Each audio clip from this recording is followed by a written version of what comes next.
일요일 아침 송은재TV 시작합니다. 눈이나 비가 일주일 내내 내리고 있습니다. 잠시 그쳤다가 또 내리고, 강원도 지역에는 눈이 아주 많이 내렸다라고 합니다. 또 이렇게 눈이 많이 내리면 서울에도 눈이 많이 쌓였지만 강원도 지역에 그 눈 구경을 하는 것도 별미입니다. 오대산 월정사 그 앞길을 걸으면 그 경치도 경치고 그 공기가 굉장히 맑지 않습니까? 공기가 맛있다라는 느낌이 들 정도인데, 참 이게 운전해서 가기도 차가 많이 밀리고 또 눈이 많이 내렸다라고 하면 더 이렇게 움직이는데 어려워서 선뜻 마음을 내기가 쉽지가 않습니다. 공천 작업이 한창 진행 중입니다. 여야 이제 중반전을 돌아섰습니다. 이재명과 민주당의 공천은 완전한 사천이다. 우리 헌정사에 보기 드물 정도로, 이럴 정도로 이재명이 민주당 공천을 망치고 있다. 반면에 한동훈 위원장의 국민의힘 공천은 이게 언제나 대비가 됩니다. 경쟁이니까요. 혁신적이고 안정적이다라는 게 대비가 되고 있습니다. 그러니까 한동훈 위원장이 비대위원장으로 취임한 이후에 지금 2달째입니다. 거의 2달이 다 되었습니다. 첫 한 달은 한동훈 열풍, 한동훈의 개인기였습니다. 한동훈의 인기는 굉장히 치솟는데, 지지율은 치솟는데 국민의힘 당의 지지율은 오르지 않고 있다. 그 이후에 이제 한 달 설 연휴를 지나면서 국민의힘 지지율도 동반 상승하고 있다. 국민의힘 지지율이 여러 가지 여론조사에서 민주당을 10%포인트 안팎으로 앞서고 있다. 그래서 지금 민주당은 위기다라는 것이고 국민의힘은 승기를 잡았다라는 평가를 받고 있습니다. 총선에서 가장 중요한 것은 정당 지지율입니다. 국민의힘 지지율입니다. 한동훈과 국민의힘이 공천을 잘하고 있다라는 게 이 여론조사 결과로도 확인이 됐습니다. 한국갤럽이 지난 20일에서 22일 전국의 1,003명을 대상으로 조사한 결과입니다. 변화와 쇄신을 위해서 가장 노력하는 정당이 어디냐? 국민의힘 30%, 민주당 22%였습니다. 또 공정한 사회를 위해서 노력하고 있는 정당입니다. 공정성. 국민의힘이 30%, 민주당이 24%입니다. 지금 공천 작업이 진행 중인 상황에서 이렇게 공정성을 물었고 혁신을 물었습니다. 국민의힘이 압도적으로 우위를 차지했다라고 하는 것이고요. 이 중도 부동층이 평소에는 그렇게 존재감이 없다가 이 선거 때가 되면 중도 부동층이 참 중요해집니다. 이 승리의 키를 쥐고 있다, 이렇게 평가가 됩니다. 중도 부동층에서도 국민의힘이 민주당을 확실하게 앞서기 시작했습니다. 그러니까 변화와 혁신, 국민의힘 25, 민주당은 21. 공정사회 노력에서도 국민의힘이 2%포인트 높았습니다. 민주당에 비해서. 이제 이렇게 공천마저 잘하고 있다. 그래서 국민의힘 지지율이 오르고 있다. 민주당은 공천을 망쳤다. 공천을 망친 정도가 아니고 당의 존립마저 어려워지는 것이 아니냐. 이런 식으로 이재명처럼 이렇게 공천권을 쥐고 완전히 당을 망치는, 밀실사천을 노골적으로 하는 이런 경우는 본 적이 없다. 밀실사천을 하고 자기 사람 챙기기를 해도 겉으로 포장은 합니다. 그런데 아예 이재명은 대놓고 노골적으로 이렇게 하고 있다. 많은 이야기들을 합니다. 이재명이 왜 저럴까? 왜 저럴 수 있을까? 저는 3가지로 봅니다. 하나는 이재명이 지난해에 단식을 하고 난 다음부터 이재명의 여러 가지 결정들이 갈팡질팡하는 모습을 보입니다. 결정할 때 결정하지도 못하고, 이 준연동형도 마찬가지였고 지금 공천도 마찬가지입니다. 이재명의 결정이 일관성이 없습니다. 왔다 갔다 하는, 갈팡질팡하는 이런 모습을 보여주고 있습니다. 2번째, 이재명은 지금 자신이 민주당을 개딸당으로 만들어야 하는데 믿고 있는 부분이 있습니다. 개딸들입니다. 이 민주당 고정 지지층이 자기가 무슨 짓을 해도 움직이지는 않을 것이다. 그래서 이 고정 지지층만 있다면 뭔가 총선에서 또 반전을 꾀해볼 수가 있다. 이 계산을 하고 있습니다. 그 다음 3번째입니다. 이재명은 한동훈의 실수를 믿고 있습니다. 이게 공천과 공약, 총선을 이끌어가는데 이 한동훈도 정치 초보다. 사실은 이번에 드러났지만 이재명도 초보라는 게 드러났습니다. 한동훈, 이 국민의힘 여권 쪽에서 이 총선 준비가 제대로 되지 않을 것이다. 뭔가 결정적인 실수를 할 것이다. 또 김건희 여사 부분을 계속 물어뜯으면 좀 효과를 발휘할 것이다. 이 선수 실수를 노리고 있는 것이죠. 이런 세 가지 점이 이재명이 계산하고 있는 부분입니다. 그런데 그 계산이 계속 엇나가고 있는 것이죠. 그만큼 한동훈이 잘하고 있고, 이 한동훈이 잘하고 있는 뒷배경에는 절대 빼놓을 수 없는 부분이 있습니다. 윤석열 대통령입니다. 이 눈에 보이지 않지만 보일 듯 보이지 않듯 굉장히 두텁게 이렇게 한동훈 비대위를 지원하고 있다는 걸 느낄 수가 있고, 한동훈이 많은 메시지를 내놓고 있습니다. 그런데 한동훈이 지난 2달 동안 이 내놓은 메시지 중에서 제가 인간적으로 가장 관심이 쏠렸던 것은 관훈 클럽 토론회였죠. 거기에서 한동훈이 이런 이야기를 했습니다. 이 인생이 자기 마음대로 참 잘 되지 않는다. 총선이 지나고 나면 자기 인생도 좀 꼬이지 않겠나, 이런 이야기를 했습니다.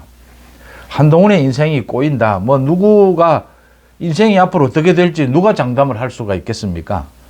한동훈은 뭐 총선에 승리를 하더라도 당을 떠나겠다라고 했고, 또 출마도 하지 않았습니다. 곳곳에서 한동훈 위원장이 대통령실을 의식하고 있다는 게 느껴집니다. 그러면서도 한동훈 위원장은 자기 하고 싶은 대로, 자기가 방향을 잡은 대로 갑니다. 이게 이제 한동훈의 인기고 한동훈의 힘이죠. 윤 대통령에 대해서 한없이 좀 미안해하고, 윤 대통령에 대해서 허리를 숙이면서도 자기 할 건 다 합니다. 이제 인생이 꼬인다라고 이야기를 했는데 그렇게 꼬이지 않을 수도 있습니다. 뭐 좀 또 꼬인들, 이 대선까지 가는 과정은 아직도 깁니다. 3년이 넘게 남아 있습니다. 무슨 일이 발생할지 모르는 일인데, 일단 총선은 잘 가고 있다. 국민의힘 지지율이 굉장히 오르고 있다. 더 중요한 것은 많은 국민들이 민주당은 털렸다. 저건 불공정하다. 혁신이 아니다. 국민의힘은 그런 대로 방향을 잡고 잘 가고 있다. 물론 욕심으로야 국민의힘도 좀 그 다선 의원들 좀 더 헌신을 하고 이 다 경선에 맡기면 참 이게 현역 의원들이 유리합니다. 그래서 좀 더 이 혁신이 있고 좀 더 새로운 인물 발굴, 이게 뭐 욕심이 없을 수는 없습니다. 그런데 참 새로운 인물도 괜찮은 인물은 안 오려고 합니다. 당에 안 들어오려고 합니다. 별로 혁신적이지 않는, 뭐 감동적이지 않은 인물은 꼭 또 들어오려고 합니다. 참 이게 언제나 문제고, 또 괜찮은 사람이다라고 해서 공천을 줘도 이게 선거운동이 또 안 되는 경우도 많습니다. 그래서 이 정자 좋고 물 좋은 데가 어렵다. 다 좋은 게 참 찾기가 힘들다라는 것입니다. 민주당이 이제 비상이 걸렸습니다. 오늘 일요일인데 비상 최고위원회의를 저녁에 연다라고 합니다. 이제 이 공천 갈등, 뭐 말 그대로 공천으로 민주당이 완전히 깨지는 이런 상황이 되었다. 대책을 마련해야 한다. 이재명 쪽에서 여러 가지 뭐 대책이 나오고 있습니다. 임종석을 살리느냐 죽이느냐. 임종석을 살릴 수도 있지 않겠느냐. 지금 임종석을 처리를 할 수가 없다. 임종석과 맞물려 있는 게 소위 여전사 3인방입니다. 이 뭐 전현희, 추미애, 이현주입니다. 전현희, 추미애, 이현주를 살리면 지금 홍익표 원내대표입니다. 홍익표 그냥 있지 않겠다. 지금 공갈 빵빵 치고 있습니다. 임종석과 맞물려 있기 때문이죠. 또 그 여론조사 업체, 이재명 측의 여론조사 업체를 억지로 끼워 넣어서 이 불법적인 겁니다. 이 여론조사를 불공정하게 했다. 그 여론조사를 앞으로는 빼겠다라고 했습니다. 앞으로는 제외하겠다. 그러면 앞으로 제외하겠다면 지난번 이때까지 한 여론조사는 어떻게 할 거냐. 당장 불만이 쏟아질 수밖에 없습니다. 이게 대책이 안 나온다라고 하는 것입니다. 이 공천은 처음부터 제대로 잘 추진하지 않으면 한번 헝클어지기 시작하면 답이 안 나온다라고 하는 것이죠. 이제 이런 부분들 뭐 대책을 내놓고 있고, 또 조정식 사무총장을 비롯해서 이 친명, 지금 당 지도부에서 책임을 져야 하지 않느냐, 수습을 해야 하지 않느냐. 사무총장이 불출마를 하고 지금 김병기죠. 이 여론조사 업체를 끌어들인 김병기가 굉장히 중요한 인물입니다. 이재명 측근이기도 하고 공관위 간사입니다. 그러니까 수석 사무부총장입니다. 실무 작업을 거의 다 합니다. 이 김병기가 불출마해야 하지 않느냐, 뭐 이런 여러 가지 대책을 내놓게 될 걸로 보입니다. 그런데 지금 민주당에서는 뭐 사무총장이 불출마를 하고 뭐 이런 정도로 가지고 민주당 문제를 해결할 수 없다라고 하는 점입니다. 지금은 이재명이냐 민주당이냐 이것만 남았다 보입니다. 이재명을 버려야 그래도 민주당이 뭘 총선에서 해볼 수 있고, 이재명을 버리지 않으면 민주당은 당이 아니다라는 것입니다. 공당이 아니다라는 것이죠. 지금 이재명과 민주당 같이 죽느냐, 어느 한쪽은 죽고 한쪽은 살릴 수 있느냐. 결국 이재명이 죽어야 하는데 이재명은 죽을 수가 없습니다. 자기가 불출마하고 뭐 당대표직을 물러날 거였으면 이재명이 이런 짓거리까지를 했겠습니까? 이재명과 민주당은 이 공천에서 지금 뭐 여러 가지 이 수습책을 내놓고 있고 내놓게 될 겁니다. 그런데 그게 언발의 오줌 누기다라는 식밖에는 안 될 것이고요. 한동훈과 국민의힘이 앞으로도 뭐 살얼음 판을 걷듯이 굉장히 많은 것들을 조심해야 하고 또 많은 준비들을 해야 합니다. 공약도 준비를 해야 하고요. 좀 더 새로운 인물 발굴, 또 헌신 이런 것들이 좀 더 있어야 한다. 본격적으로 이제 대구 경북을 중심으로 해서 현역들 컷오프가 나오게 되면 또 반발도 좀 있을 겁니다. 반발이 조금 있는 것도 또 뭐 나쁘지는 않습니다. 그 반발의 내용이 정말 개혁, 혁신을 이야기하는 것이라면 그렇게 나쁜 것은 아니다. 대통령실과 지금 한동훈 위원장의 공천 작업이 참 뭐 여러 가지로 미묘한 부분들이 있습니다.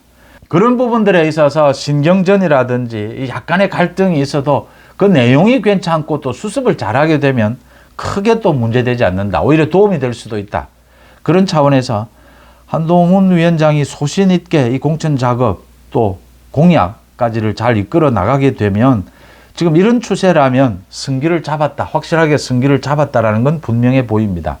가장 심각한 건 지금 이재명으로서는 이 민주당 공천 공약 이번 총선 준비를 놓고 이재명은 이 답이 나오지 않는다라고 하는 부분입니다. 자신의 것을 내려놓을 수가 없기 때문에 이 수습책을 낼 수가 없다. 수습책이라고 내봐야 부분적인 것일 것이다. 자신의 측근이든 뭐 이수진을 이제 컷오프를 시키니까 이수진은 뭐 연일 저렇게 반발을 하고 있습니다. 이재명이 저러니까 이재명 측근들이 모두 자살하는 게 아니냐, 뭐 이런 말까지를 하고 있습니다. 그 다음 박지원을 비롯해서 정동영 이런 사람들을 좀 쳐내기를 해서 이걸 희석시켜 볼까, 물타기를 해볼까, 이런 정도로 지금 민주당의 엉망이 되어버린 이 공천을 되돌리기는 어렵다. 지금은 이재명이 모든 것을 내려놓느냐, 아니면 민주당이 완전히 끝나느냐. 한동훈의 힘이라고 하는 것이 이번 제3지대입니다. 제3지대에 이준석을 완전히 존재감을 없애버렸다. 김종인이 지금 이준석 개혁신당에 들어가서 뭘 할 수 있겠습니까? 지금은 김종인이 할 수 있는 일이라고는 소위 민주당 쪽의 이삭줍기인데 거기에 김종인이 무슨 힘을 발휘할 수가 있겠느냐. 민주당 이삭줍기 그 부분에 있어서는 이낙연이 더 큰 힘을 발휘하게 될 것이다. 그런데 전체적으로 제3지대가 완전히 존재감이 떨어졌다라고 하는 것이고요. 남아있는 것은 이제 이낙연과 민주당 탈당파들이 어떤 형태로 어떤 규모로 이 힘을 발휘하느냐, 이 부분이 남아있긴 합니다. 이낙연도 지금으로는 위성정당 수준입니다. 저게 민주당 탈당파들과 손을 잡고 지역구에서 좀 힘을 발휘해줘야 이 수도권에서 특히 3자 대결 구도가 만들어질 수가 있다. 그건 국민의힘으로서는 유리한 구도다. 전체적으로 지금 이렇게 흘러가고 있습니다. 여론조사에서 분명하게 확인이 되고 있습니다. 한동훈이 공천을 잘하고 있다. 국민의힘이 민주당을 훌쩍 앞서고 있다. 지지율에서. 앞으로도 여론의 흐름이 여러 가지 이 출렁이는 파고를 겪게 될 것입니다. 그렇지만 전체적으로 방향은 잘 잡고 있다라고 하는 점이 뚜렷하게 드러나고 있습니다. 휴일 아침 송은재 TV 마칩니다. 고맙습니다.